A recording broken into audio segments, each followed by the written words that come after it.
Hi everyone, live. I will wait for people to join us, and thereafter I'm going to invite Dr. William Lee for today's talk. Hi everyone, good to see you all.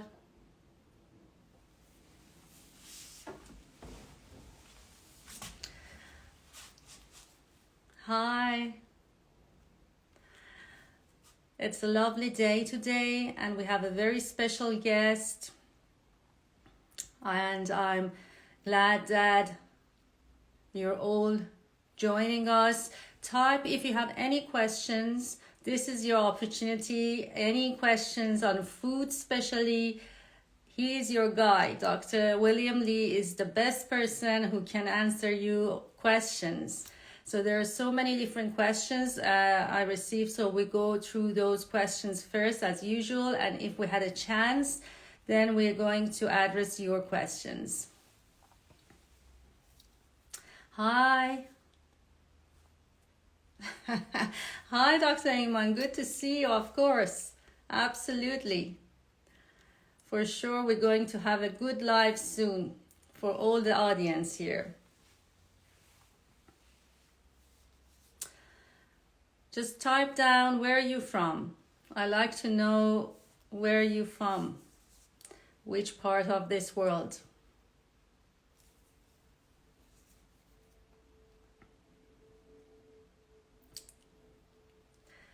Good to see you all, especially on this special day.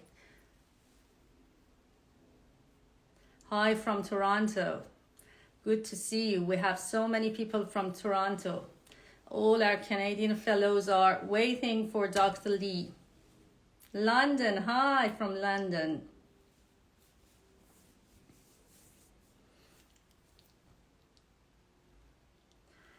So I'm going to now send an invite.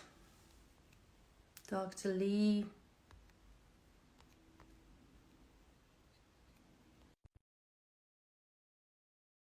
I'm gonna wait. Dr. Lee is internationally renowned physician, food scientist, amazing. He is the person, lots of knowledge, author, best-selling author, speaker, educator. Let's see. Dr. Lee. Oops.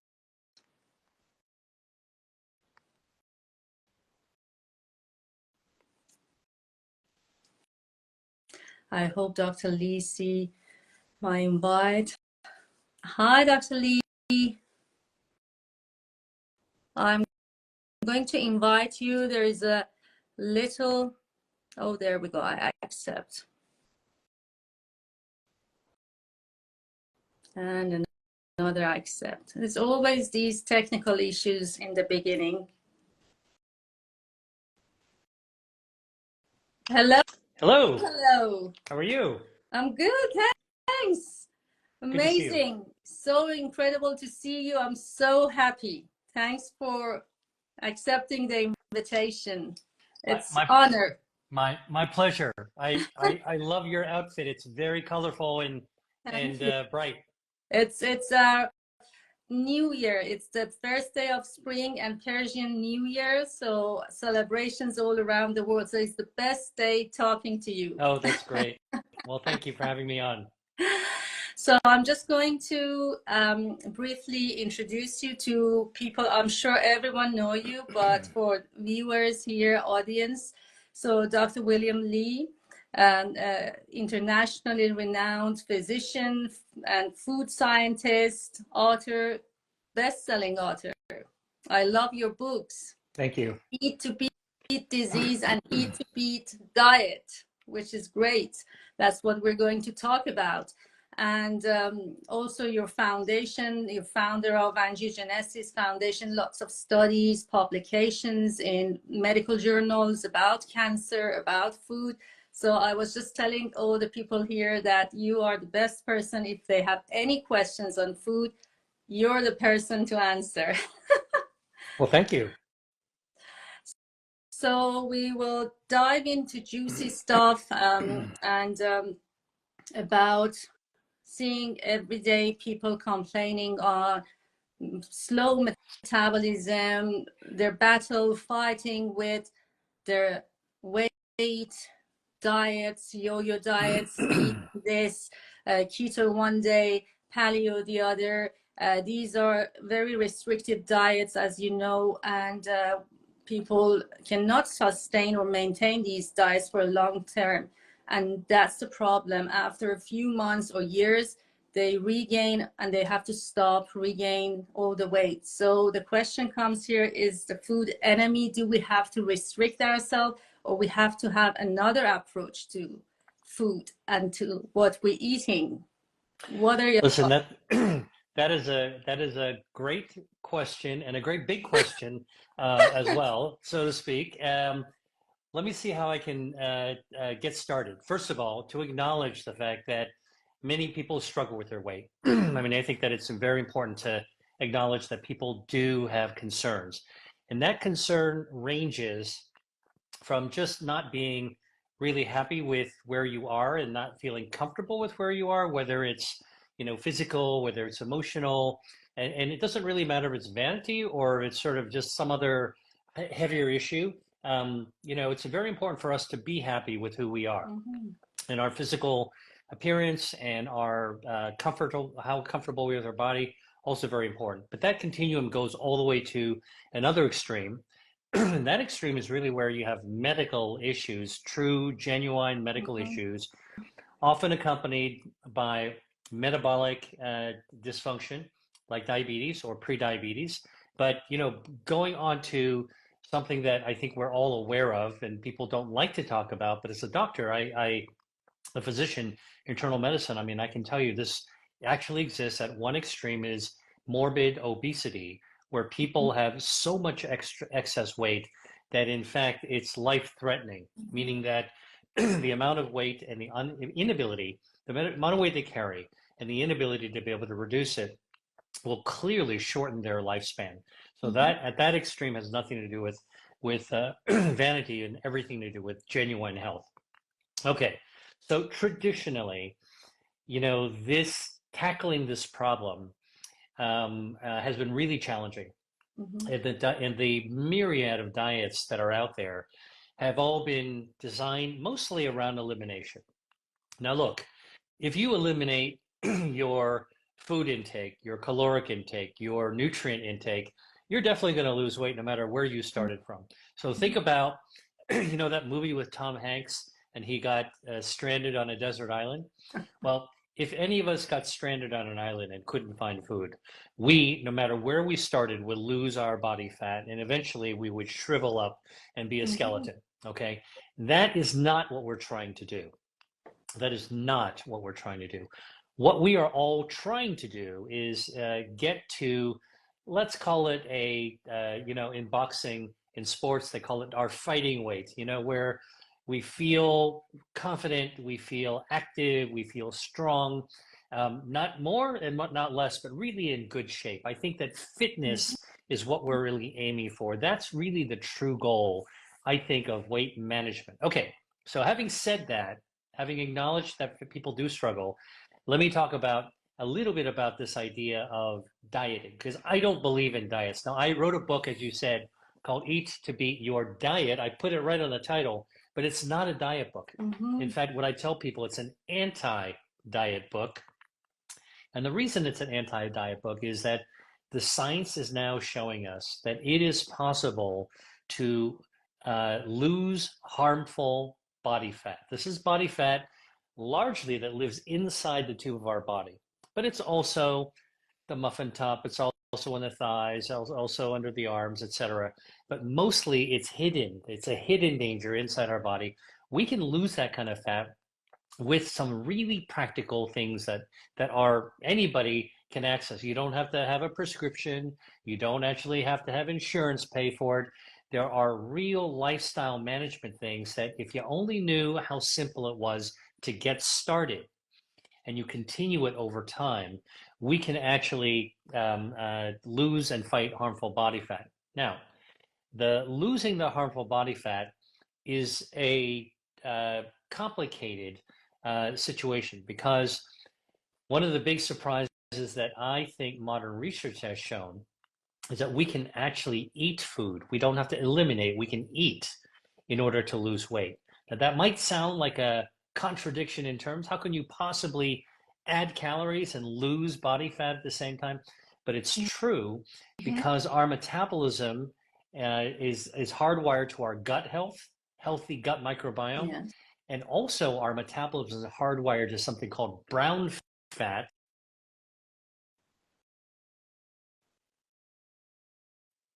And our brown fat burns down harmful body fat. So this is not dieting. This is actually understanding how our body works and manipulating it with foods that we actually eat so that our body does the heavy lifting. Mm-hmm.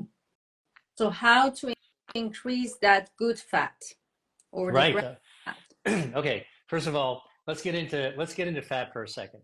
Everyone knows that that we all have a visceral, if I can put a pun in intended pun, and then a visceral reaction to even the word fat. Right? If you go to the grocery store and you're pushing your cart near the butcher counter, the meat counter, and you see a big steak with a big thick rind of fat, immediately you think, oh, I hope nobody eats that. Okay. If you look at bacon and you see all the fat on it, they're like, they don't want it. So we have a natural human reaction to the idea of fat. Of course, again, if you step out of the shower and you're naked and you see out of the corner of your eye, your reflection, you see a lump or a bump that you didn't want to be there, have a similar kind of reaction. But fat is not all bad. There's good fat. Mm-hmm. And in fact, we need a certain amount of fat. And the good fat is called brown fat. Now, brown fat is a special kind of fat.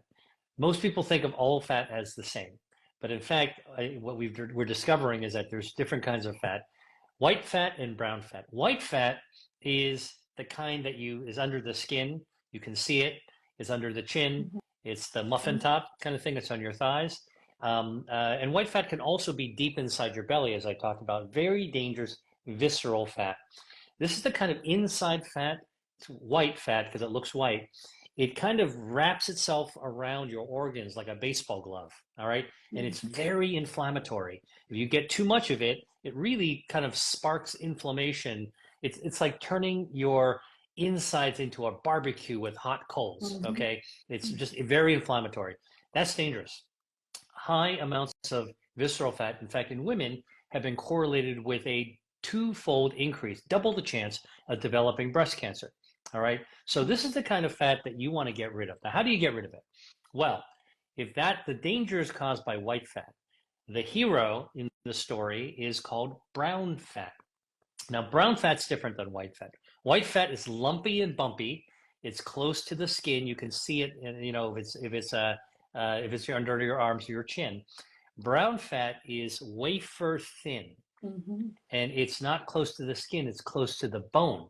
In fact, our brown fat is plastered around our neck, down our chest area, and under our arms like a girdle, like a bra, a little bit behind between our shoulder blades.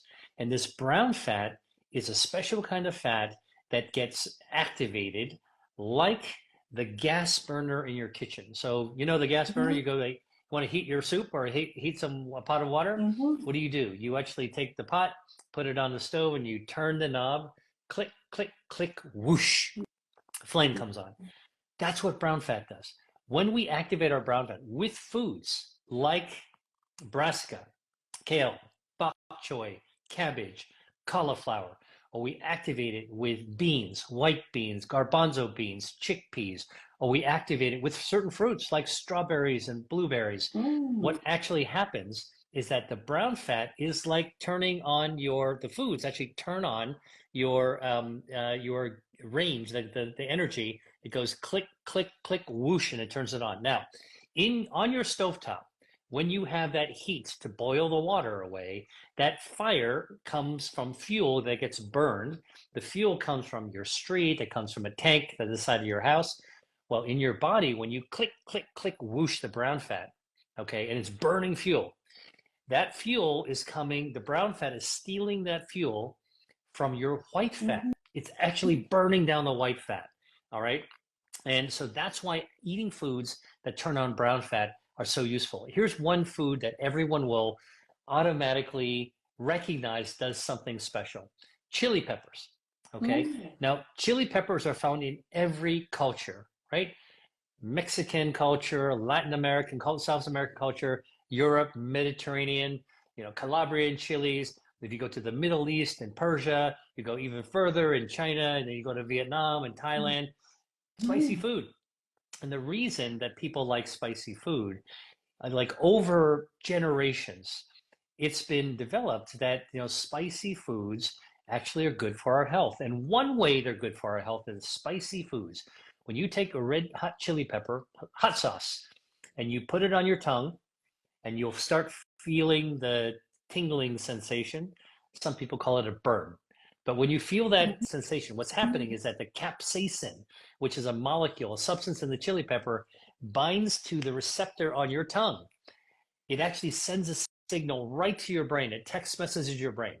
When you have a chili pepper and your tongue gets fired up, so to speak, it text messages your brain, and your brain releases neurotransmitters. One of them is called norepinephrine, and you can actually feel that. Next time you have chili peppers, I tell anybody watching this, you want to see how your brain reacts to chili peppers, put some chili peppers on your tongue and close your eyes, all right? And you'll feel the tingling, and then you'll feel like a little wave in your brain, and you close your eyes and really pay attention to your body. Listen to your body. You'll feel a chill come down the side of your neck, all right? And that chill is the neurotransmitters activating the nerves. And those nerves go directly to your brown fat and fire them up. That's the click, click, click, whoosh. And now you're actually burning down harmful body fat. So there are foods that we can actually eat to burn down extra body fat.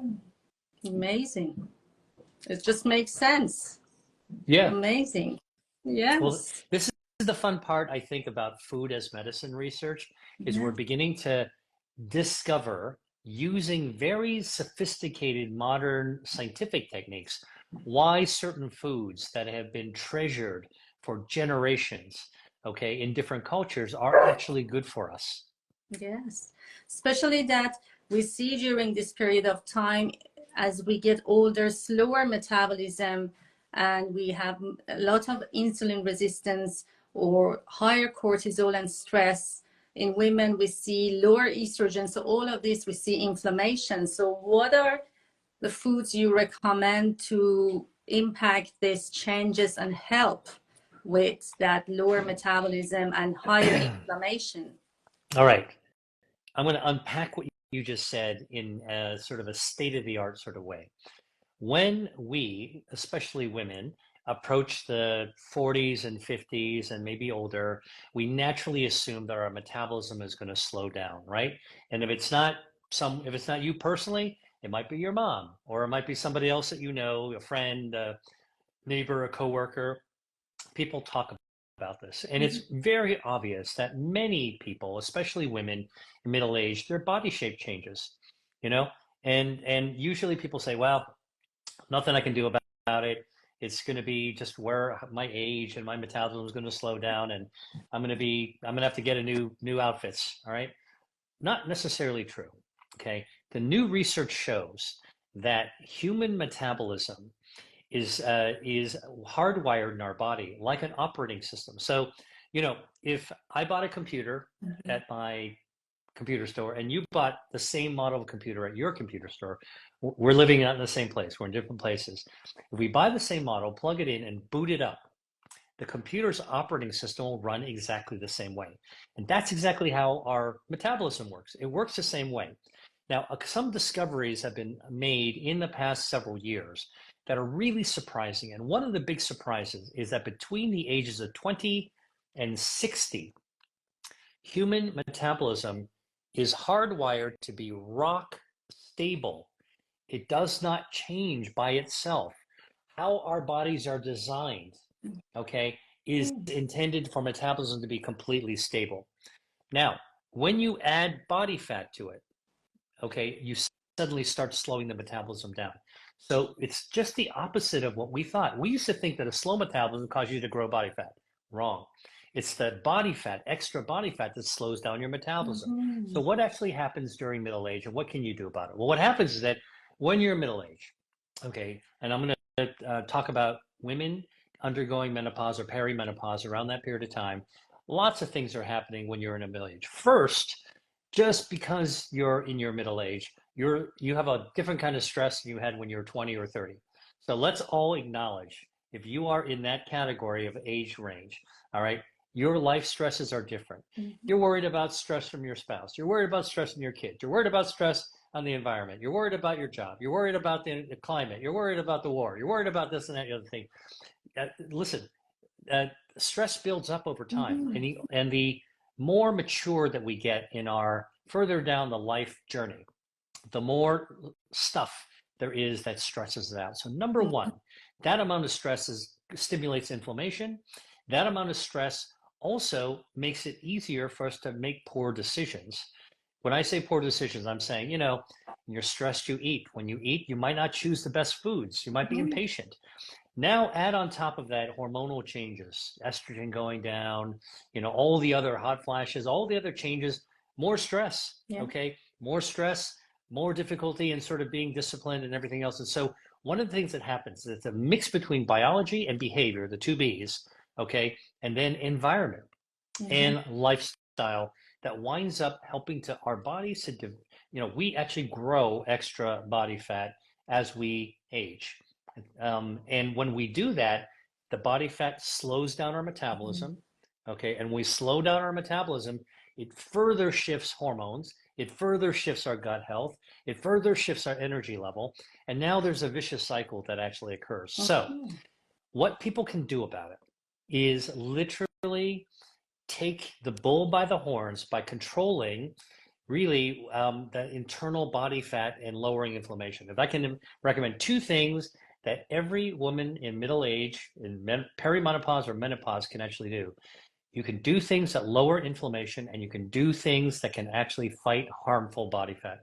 One of the things that I write about in my book, by the way, there's 200 foods that can help you fight harmful body fat.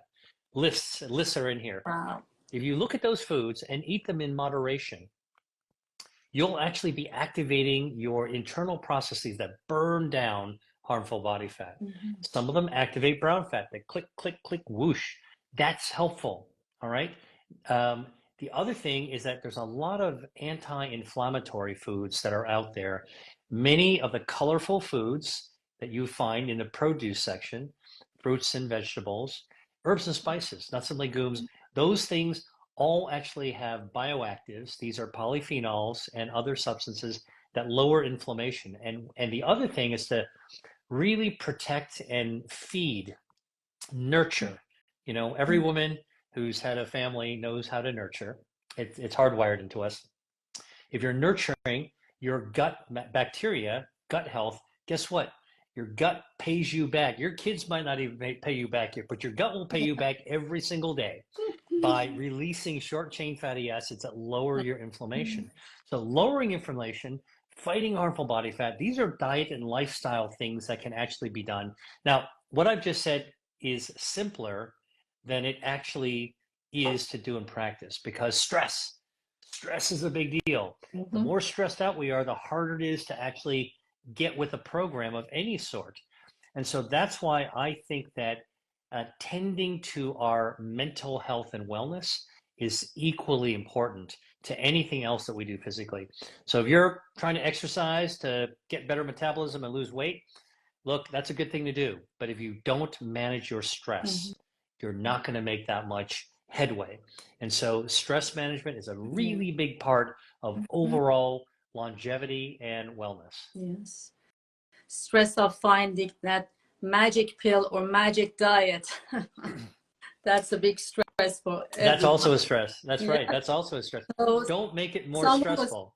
Someone was asking about if you have 3 or 2 foods, longevity foods recommended that we take regularly, what would be, and the 2 or 3 foods that you discourage or we shouldn't really have or avoid? Okay, What are the got it. recommendations? So let's talk about longevity, Mhm. right? I mean, it's such a big topic, and I think everyone would agree that you want to live as long as possible. But there is a there is some color in that statement that's important to bring out. Okay, like the color of your outfit. It's a good day. You got to get the details, and the details are we want to live long, but we want to live well. We want to feel joy. We want energy. We want to be vibrant.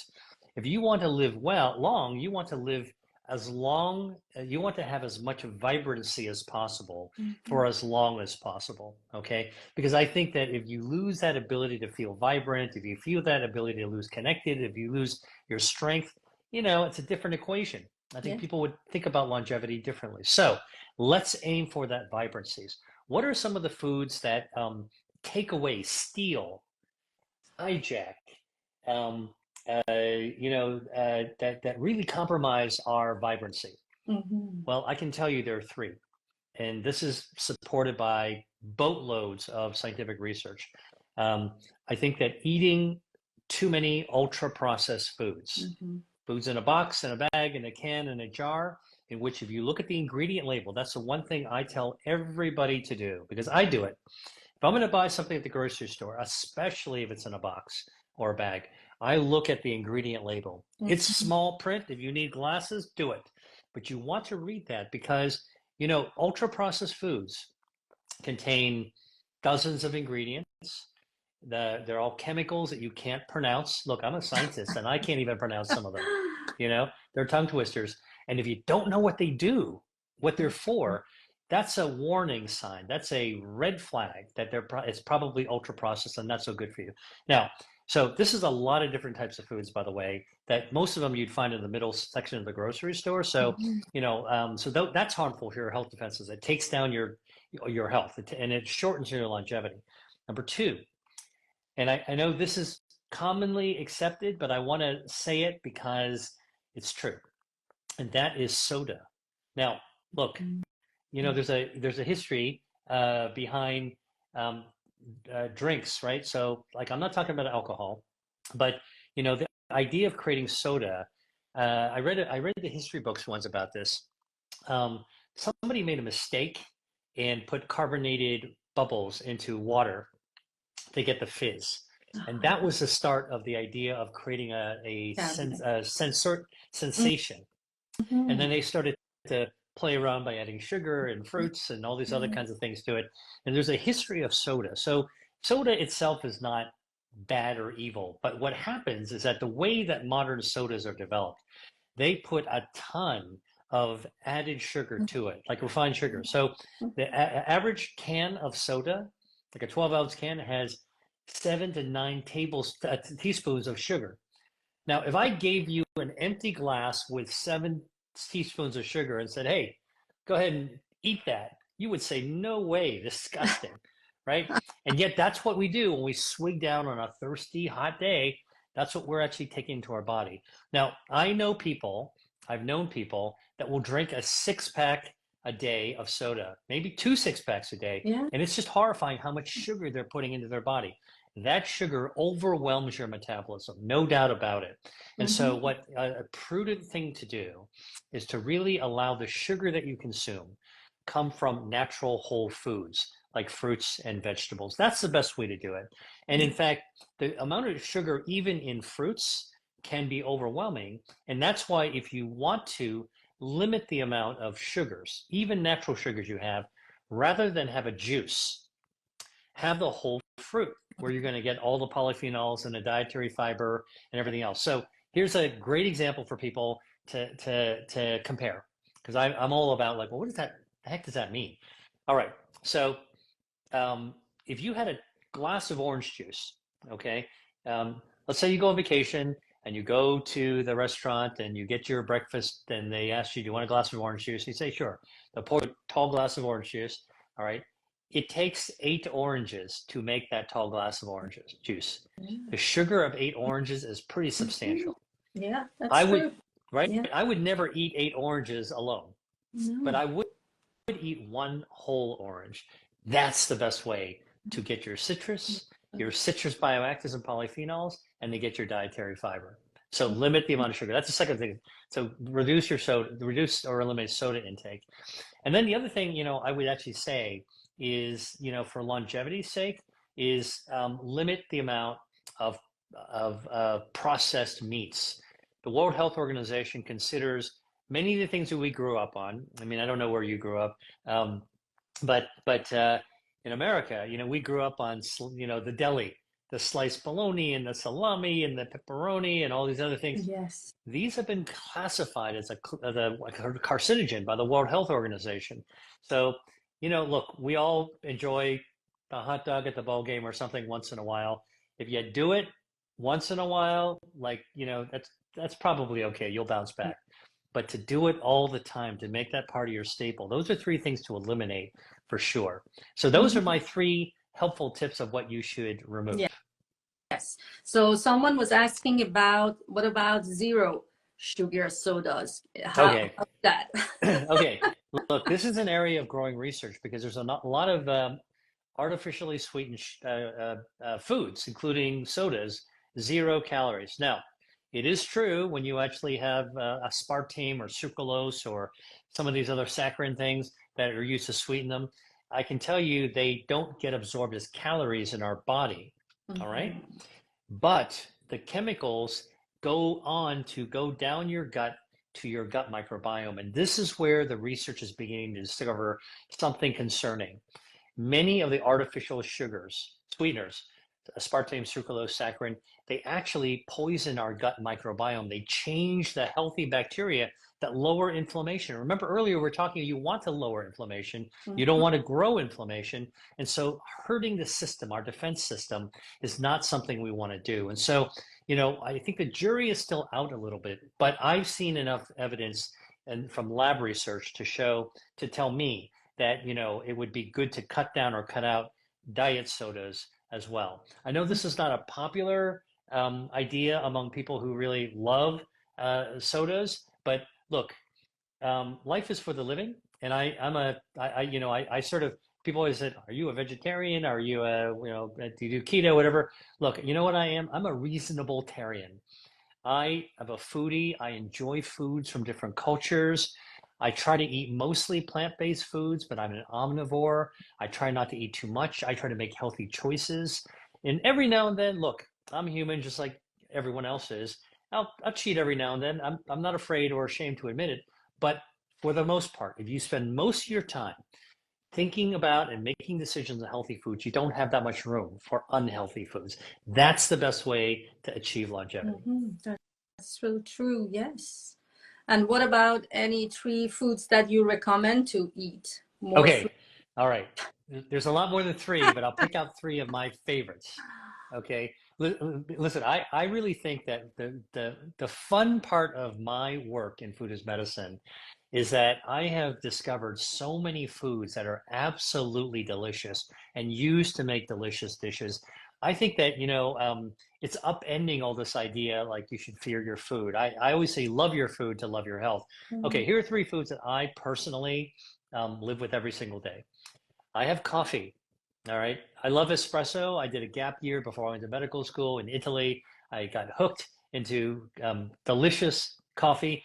The key thing with coffee is you don't want to doctor it with sugar or artificial sweeteners. And, if you want the full benefit of the polyphenols, the chlorogenic acid in coffee, you actually don't want to use dairy milk. All right. You want to use a nut milk, soy milk, almond milk. And the reason is dairy milk, the fat in dairy, in milk, will form little bubbles around the bioactives, around the polyphenols. So when you drink it, it doesn't have a chance to get absorbed into your bloodstream. And that's what you want. So pure coffee slows down the burn rate it slows down cellular aging. So that's actually something that's been shown in people, number 1. Number 2, I drink tea as well. And, my ancestors came from a culture that loved tea. And my great uncle, by the way, lived to 104 years old, Wow. independent, mentally sharp. Okay, he planned his own parties. I went to his 100th birthday party, and he Wow. attributed his longevity in part to living at the base of a mountain that grew tea. So, how Mhm. much tea did he drink?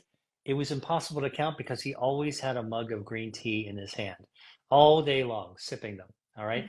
And so, green tea is a catechins, and the catechins slow down cellular aging, fight inflammation, improve your metabolism, starve cancer, improve your circulation, all these beneficial things. That, by the way, the reason I'm pointing out my first two are beverages, okay, is because we got to stay hydrated somehow, Mhm. and coffee and tea are great ways to do that. All right, the third one, um, you know, I'm trying to think of something that would be like my immediate pick, and I would tell you, I would say beans, beans, beans. Now, because there's so many different kinds of beans.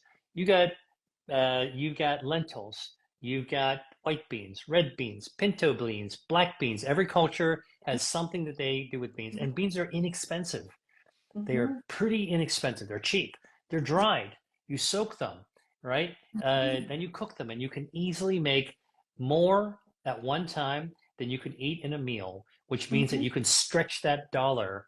You can stretch the investment and effort you made, and it might taste better the next day.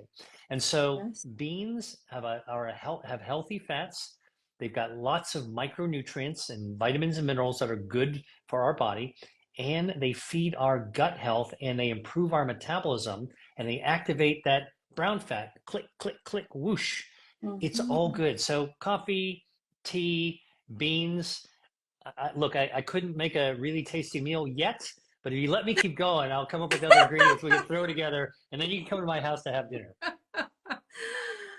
So I don't know how much time you're left, but someone was asking about fasting. We see nowadays a lot of social media who are about fasting, and there's some evidence, there's some confusing information on social media, so it's not sure what to do. Some controversial information. I mean, going back to our evolutionary ancestors, they stopped eating by sunset, and in the morning, sunrise, they started looking, going out for hunting, maybe a day or two without food, so they were naturally fasting. So the question is it good? Is it a benefit to us, or that just overnight fasting is a healthier option? So there's so many different types now. We read and see. Yeah, yeah. Let me try to make it really simple for people to understand, because it is true. There's a lot of research on fasting and intermittent fasting, ketogenesis, and everything else. And look, a lot of that research is super complicated. And I think when people who just want to know what they can do for themselves try to interpret it, it's really difficult. All right. And I think that's where some of the confusion comes from. But let me try to simplify it really um, in a straightforward way. We all fast. We all intermittently fast every single day. It's natural. You know why? Fasting means not eating. When we're sleeping, we're not eating and we're fasting, right? And when we get up in the morning and we, have something to eat, the first meal we have, we call it break fast, Mhm. breakfast. Okay. And so fasting is the most natural thing that we can do. So, why is it beneficial? Well, it turns out that when we're not eating, our metabolism, our body senses there's no more food, no more fuel, no more calories coming in. And so our metabolism switches gear. Mhm. Okay. So, what do I mean by switching gears? If you consider your body to be a race car, like a Ferrari, okay, or a Lambo, all right, and you're sitting in it and you're driving at super high speeds and you're burning down the fuel, you're going to have to periodically stop and put more gas in your tank to fuel back up, and then you're off on the track again, burning down fuel. That's what happens when we're awake. All right. So when we're awake, our metabolism, our body says, you know what? We're going to focus on loading up on fuel. We're going to focus on storing that energy because we're waking up, we're burning the fuel, and I don't know when's the next time we're going to get a load of fuel, so we're going to save it. Okay, Mhm. so when we're awake and during eating hours, our body is saving fuel, storing our energy in our fat cells, adipocytes. Okay, when we are sleeping and not eating, our body shifts gears. Now you're in the Lambo or the Ferrari, and you're shifting into a different gear. All right, and when your body shifts into different gears, it basically says, okay, no more foods coming in. Let's do something different. Let's burn down anything extra. Let's burn down the extra fuel. So when we're sleeping, we're not eating, we're fasting. When we're fasting, our body shifts gears, so our metabolism is burning down extra body fat. Now, so isn't that crazy? When we're sleeping, we're losing weight. When we're sleeping, we're burning fat. You're not working out, but you're still burning fat. Okay. And you're burning the calories that you ate every day. So how come you don't weigh a lot less in the morning when you wake up? Well, actually, you do weigh a little bit less, and you're actually a little shorter as well. So there's all these body changes that occur. The problem is, in our modern society, where we're surrounded by food, and we've gotten all these bad habits going on for decades of our lives, just one night of sleeping and fasting and burning down fuel ain't going to be enough to actually make a gigantic dent. And this is why intermittent fasting, as a practice works, because what you're doing is you're extending the period where you're not actually eating. So, look, in medicine, we tell our patients when they ask about this, like, well, how long should I sleep, doc? Look, 8 hours, 7, 8 hours, probably a good amount of sleep for most people. All right. That's the amount of time your body has in that shifted gear state to burn down fat. But what if you actually extended it from 8 hours to 12 hours, 4 more hours, 50% more? Wow, you're now 50% more time to burn down an extra body fat. That's 12 hours. What happens if you extend it further to 16 hours? Now you've got even more time. And that's really where the research of intermittent fasting is. It gives our body more time in that gear shifted mode for fuel burning. That's why it works, by the way. Yes. Now, the key thing, if you are going to intermittently fast, is to do it in a way that's sustainable. Very difficult for most people. I personally could not do 16 and 8, 16 hours of not eating and 8 and squeeze everything in 8 hours. My life doesn't allow me to do that. I've got lots of things scheduled. It's just impossible. But the research has also shown that even 12 hours of fasting, 12 fasting, 12 eating, that's much more doable for someone like me. And the research shows that it actually does work as well. You burn body fat, you lose weight, your metabolism improves. So don't be bummed out if you can't do the full 16. If you can, do it. But if you go 12, that's good enough as well. And anybody can do 12 hours. I can coach people anybody to doing 12-hour fasts. Absolutely. So there we go, that answer. So let's quickly answer 1 or 2 more questions. Someone is asking about oils or MCT oil, if that's something you recommend. What type of oils is good, better to have? All right. And what Yeah. not? Great question. Okay. First of all, I have a really pragmatic way of thinking about this. I don't think that anybody should be drinking oil for health benefits. All right. That's not oil. Oils are fats. Oils ultimately are somehow manipulated. Even olive oil is squeezed out of the olive. Okay, minimally processed, but it's still undergoing something. Anything more, MCTs, you want to purify those. It's a little bit more work to it. Look, I look at oil as fundamental for cooking. Cooking food, delicious food in any culture, really is about our humanity, our joy, our community. It brings people together. Notice I didn't put nutrition first. All right. Food in culture traditionally has been about community and about joy. That's why we celebrate great opportunity, like happiness, happy affair events with food, right? Okay. So oil is used to prepare that. And if you're going to use oil to prepare foods, whether it's to saute, to stir fry, to do whatever you're going to do with oil, okay, that's where the choice of oil can be important. So I think about healthy oils as in the context of cooking, not just sipping oil for health. And for cooking, The healthiest oils are, for example, extra virgin olive oil. This has been true for all the research because of the polyphenols that are in olives. And also avocado oil is actually quite healthy oil as well. And flaxseed oil is another choice of oils that you can actually get.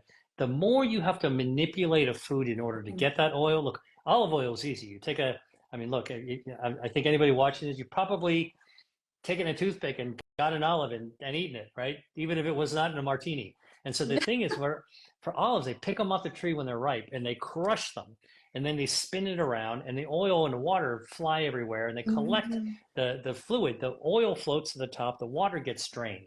Okay, and the reason an extra virgin olive oil is green, the good stuff is green. The good stuff also has this kind of peppery, spicy taste in the back of your throat. That's because of polyphenols in the little bits of olives that are still floating in it, which is what gives it its color. All right, minimally manipulated. All right, the more you manipulate it, vegetable oil, corn oil. I mean, look, you know what an ear of corn looks like, right? So how the heck are you going to get oil from that thing of corn? Well, you've got to machine it and manipulate it and extract it, and that's why I'll tell people, choose a healthy cooking oil that's minimally manipulated. Extra virgin olive oil is a time-tested, treasured type of oil. Avocado oil, flaxseed oil, those are okay as well. By the way, one little tip about extra virgin olive oil. A lot of people say, well, I can't cook. I do really hot cooking. I can't use olive oil. It's got a low smoke point. Wrong. Olive oil has the same smoke point as corn oil or canola oil, almost within a couple of degrees. And those are oils used for deep frying. I'm not telling you to deep fry anything in olive oil, but the fact is that you can actually cook really, really with pretty high heat. All right. Just use the oil once. Don't reuse it though. That's a little tip. And someone few times asked about sugar and link to cancer. If there is okay. link of sugar, taking sugar and cancer. All right. So let me see how I can best explain this. First of all, I'm a cancer researcher. And so I'm very, very comfortable talking about this. And also as a doctor, I can tell you where this idea came from. So, you know, a PET scan, right? PET, positron emission tomography. A PET scan is what cancer patients often will get. It's a scan to look for where the cancer is in your body, and a PET scan looks for metabolism. And tumors are really metabolically active. They're super hot and active. And the way that you do a PET scan is you inject some sugar into your bloodstream, and the cancer gobbles it up. And then when you scan, boom, it lights up, like wherever the cancer is digesting the sugar. So this actually led to the idea that cancers eat sugar, they love sugar, and that therefore you eat sugar, you are feeding the cancer. Not quite true the way that most people think about it. Okay, that our bodies need sugar, absolutely, and if we don't eat sugar from fruits and vegetables, like I'm not talking about candy bars, I'm talking about fruits and vegetables. If we don't have sugar in our regular sugar in our diet, our body will make the sugar. All right, and if it doesn't make a sugar, it'll make a sugar equivalent, so our brain will function. Our brain needs a ton of sugar to even think. Right? We talk about longevity and cognition. You want your brain to be working. You need sugar. So sugar is good until you have too much of it. Overblowing your sugar, okay, overwhelms your metabolism, causes inflammation, grows extra body fat, the fat becomes inflammatory. Now, that inflammation actually is dangerous for cancer. Inflammation is like gasoline that you pour onto the embers of a fire when there's a cancer around. You will get it to flare up and grow faster. So it's not the sugar that's feeding the cancer, it's the inflammation that sugar can bring on that can actually fuel the cancer. I think it's really important to make that point, because a lot of people go, ooh, I have cancer, I can't eat anything, I don't want to even eat a strawberry. No, it's sort of the quality and the amount of the sugars. Strawberries have ellagic acid, it's got dietary fiber, all these other great things that in fact can help fight cancer. And so, I hope this is sort of a little bit cut through a little bit of the urban legend about cancer and sugar. Wow, listen, you're a true educator. It's just amazing how you explain things.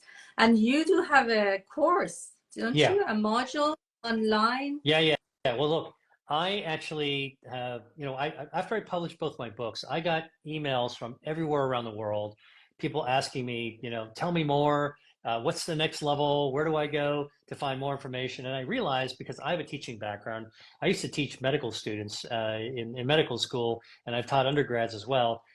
I decided that what I would do is create a course to teach people, Yeah. Eat to Beat Disease course. It's the deep dive. It's a month-long course with me. It's online. I Okay. come on live. I work with people. But, if you want to just kind of get a sample of what I do, I've been doing every month free master classes. And with my master class, I get to talk about these kinds of things that we're talking about, just to give people a little bit of a sample of what it is that I try to do with a deep dive into the course. But anybody who wants to explore my master classes of my course, sign up for my free newsletter, come to my website. It's www.drwilliamlee.com, drwilliamlee.com, or just follow me on social because, look, I part of my mission is to get information out to people that they can use. And I think with the thing about food is that once you hear something,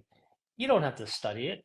It has immediacy. You can put it to work in your life right away. And that's something that I think is so important to me, is to really help other people help themselves. That's great. One last question.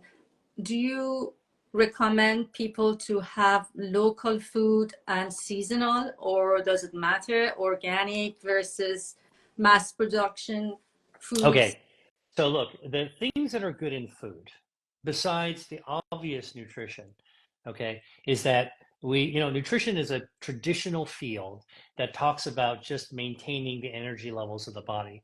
But we're way beyond that now. Where we are today is how we can use our food to optimize and enhance our health, wherever you're starting. This is actually where local and seasonal come into play because the good stuff that helps your body be all it can be are these polyphenols. I call them bioactives that are naturally present in the plant itself, natural chemicals. There's hundreds of them. Okay, lycopene in tomatoes, resveratrol in grapes, ellagic acid in strawberries, on and on. Anthocyanin in blueberries. This is what I study. Now, the key thing that we've learned, and I learned this from botanists, by the way, people who study plants, when you actually get plants that are local, they're picked just in time when they're ripe, and they're going to have the most polyphenols. Wow. When you get them shipped across the country, or maybe even across a continent, they're picked early, so they're not going to spoil by the time they arrive. And then they usually sit in a warehouse, and sometimes they gas the fruit or vegetables to make them ripen. That's not natural, so they're not going to have the most polyphenols. Now, what about? So I always go for local, and seasonal for sure. Okay. Now, what about organic? Okay, here's something that's really, really interesting. These polyphenols, the bioactives that we've been talking about, they are made by the plant in order to heal itself. Our food heals itself. It's a living creature, right? I mean, it's a living entity. It's going to heal itself. So how does a plant get injured? Why does it need to heal? Well, because a plant growing in its natural environment, okay, are going to be growing with bugs, little things that are nibbling on the leaves and stems. Okay, that's the most natural way to be. Okay, and when a plant, if you're a plant, if somebody's nibbling on your leaves and stems, that's an injury. You got to heal it. And so more polyphenols are produced in order to heal those little nibbling. Now, what happens, and that's organic. Now, what happens if you get pesticides conventionally grown? You spray down those bugs. They're not around. There's very little nibbling. The plants look great.